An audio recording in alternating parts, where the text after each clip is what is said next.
mga kateknisyan, mga ka-G-lovers, mga kapatid sa paglilingkod lalo ng mga taga Victory Church. So, meron po tayo ngayong repair na handy pan. Ano bang tawag nito? Mini pan. Pwede ring mini pan. Yan. So, ang problema po nito ay ito. May indicator naman pag pinindot yan, yan. Pero hindi siya umiikot. Hindi siya umiikot. So, kahit may power siya, pero hindi siya umiikot. So, yun po ang problema nito. Okay, sige, samahan nyo ako. Sana ay maayos po natin ito. Okay, ang pagbukas po nito, ito, dito sa kanyang likuran. Meron po siyang screw. Ayan. Dalawa. Dito rin po sa baba. Dalawa.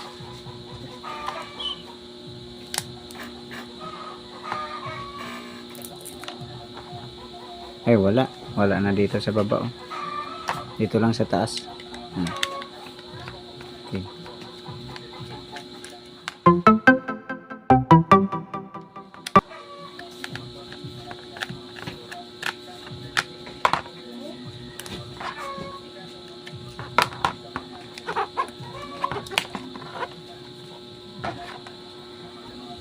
Ayan. Tapos sungkitin lang dito ng flat screw. Ayan.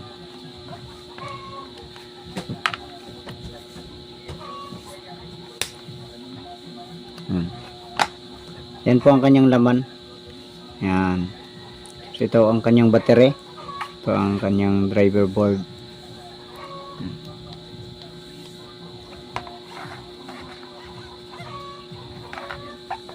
Sige, tanggalin natin ito.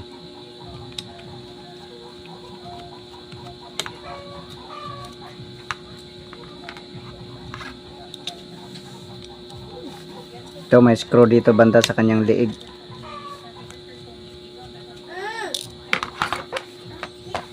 Tanggalin muna natin yung battery.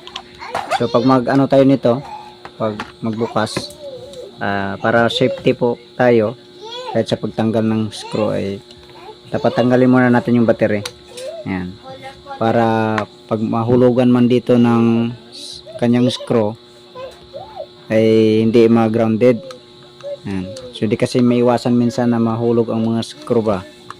Kaya baka mapunta dito sa pyesa. So sa halip na maayos, baka madagdagan pa ang sira. Ayan. So ito po ang kanyang terminal na papunta sa pan. Ayan. Yun. So ito po, nagkabuhol-buhol na. Ayan. Nagkanda short na. Nagkanda dikit na yung dalawang wire. Iisipin nyo ba naman mga ka-technician, mga manggagawa. Ito naiikot po kasi siya. Kaya kung ano naman, panay-ikot naman yung wire. So medyo to. Dapat kasi hindi siya naiikot ng diretso. Dapat ay may bangga siya. So ito, yan. So ito siguro maaaring ito ang problema. Ito na nga ang nakita nating problema. So sana ito lang ang problema para madali lang natin ayusin. Madali lang matapos.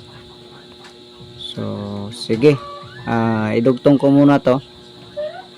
Or yan, dugtong ko muna. Pwede rin na dugtungan pa para masumaba pa. Yan. So iano ko na lang. Kasi dito idugtong ko na lang siya, tapos sabihan ko na lang yung may-ari. Hindi ko na siya dugtungan ng panibagong wire, kundi iputulin ko lang, tapos idugtong. Ayan, balatan yung bawat pinutulan. At saka sasabihan ko yung may-ari na iwasan na paikot-ikutin, kasi ganun din ang mangyayari yun, masira kahit dugtungan pa natin ng wire na mahaba. So dapat ma-advisean ang may-ari na huwag pagpalaruan sa mga bata na paikot-ikutin na diretso ang ikot para iwas sira. Yan. So kahit ganito lang kasi to, pera din naman kasi to ang ginamit dito para makabili para magkaroon ng ganitong gamit. So ang dali lang masira kasi nga minsan di tayo marunong gumamit.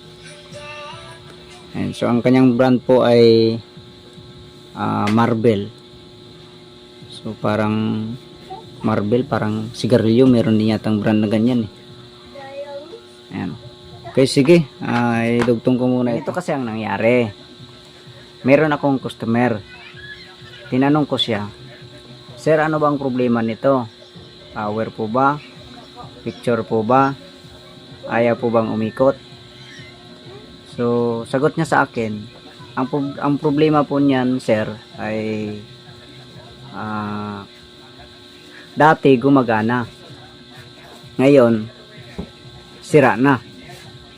Yun ang sagot niya sa akin. Kaya sagot ko naman sa kanya, sige, sirain muna natin bago natin ayusin. So pumayag naman siya. At least nagkasundo kami. So ito na, nakakabit na natin ang kanyang mga wire. Ayan. So dinugtong lang natin, tapos nilagyan ng masking tape. At sabihan na lang natin yung may-ari na huwag paglaruan, na paikot-ikotin. Pag gumamit lang naman kasi nito, hindi naman ko pinapaikot eh, ang liig niya. So kailangan ano lang, steady lang siya kasi hawak naman ng kamay eh. So ganun lang po. Sige, bago nga pala natin ikabit itong itong kanyang blade, ang kanyang LC. So mag check voltage muna tayo. Ayan. Check voltage muna tayo sa kanyang output kung mayroon bang voltahe. Ayan. Ito po.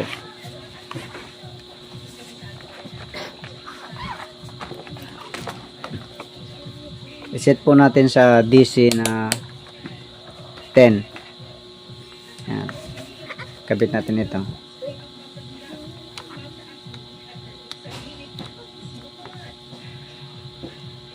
Tapos pindutin natin. Ayan, umilaw. Ayan, so isang pindot pa lang yun. So check natin ang output kung may voltahe o wala.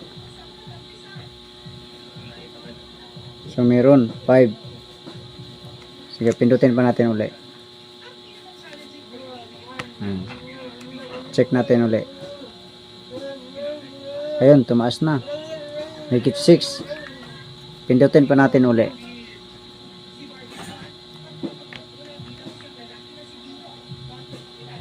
Ayun, tumaas din. 8.8 plus 8 volt. 8 volts. So plus, may get, sobra pa. Yan. So ilang pindot lang? 1 2 3 4. Apat lang off pa lang isa. 1 2 3 4. Yan. So apat. Yun lang.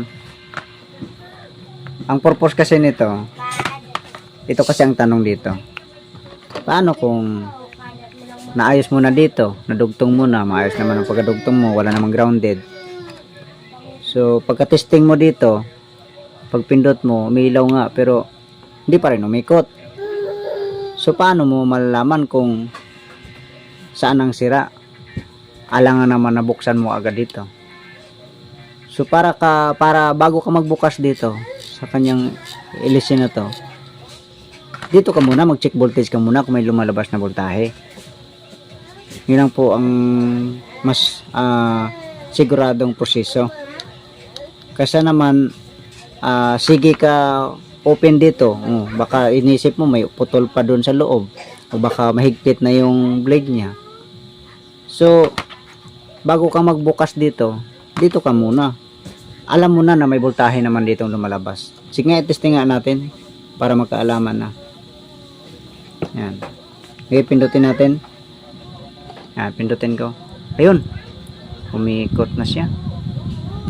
2, 3. Ayan. Malakas din pala oh. Maganda rin. Pag mag-charge tayo, dala-dala natin ito, iwas sa stress, iwas sa init. Ayan. Okay. Maganda rin. Off. Ayan. Number 1. Ayan. Number 2. Ayan. Number 3. Ayun. So, sulit naman to. Hindi ka na magpapaypay ng kamay.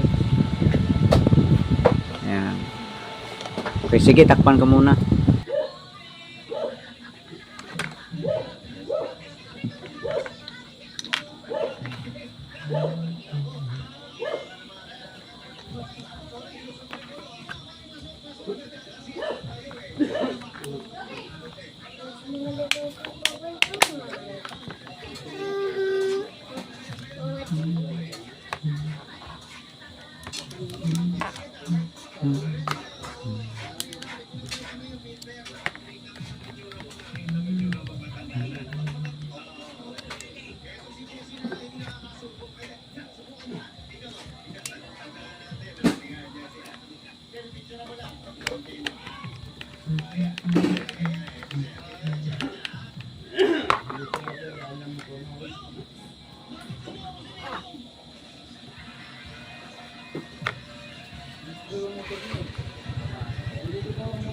Okay. Ito na. Ano siya? Oh, napapaikot kasi ng diretso. So dapat ay mas maganda nga nito, tipan na lang siya dito eh. Lagyan na lang siya ng tape. Kasi papaikutin pa rin yung mga bata yan. Oh, ayan oh. Okay na siya. So sana po ay may nakuha po tayong idea.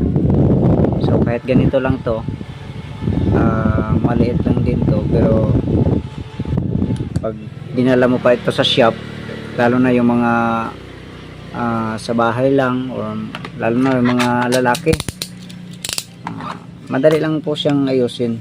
So maliit lang na screwdriver, kahit idugtong mo lang yung wire na yun, tapos lagyan mo ng tape, electrical tape o masking tape, okay na. So kahit ganito lang to, maliit lang, gastos ito, gastos na kung malayo pa ang shop, so namasahe ka pa, samantalang magkano lang naman ang bili mo nito. Oh, tapos butang palagay na natin naglibor ka ng 50 pesos, so parang pero minsan pa nga parang nahiya ka pa na magbigay ng 50 pesos, may pamerienda ka pa, so magastos na siya. So kung ikaw na lang magbukas, nasa bahay ka lang, okay na, magawa mo pa, nakadagdag pa ng karunungan sa iyo. So sana ay nagustuhan nyo, at kung nagustuhan nyo po ay huwag kalimutan mag-subscribe at pakipindutin po ang notification bell. So marami pong salamat sa inyo. God bless po sa inyong lahat.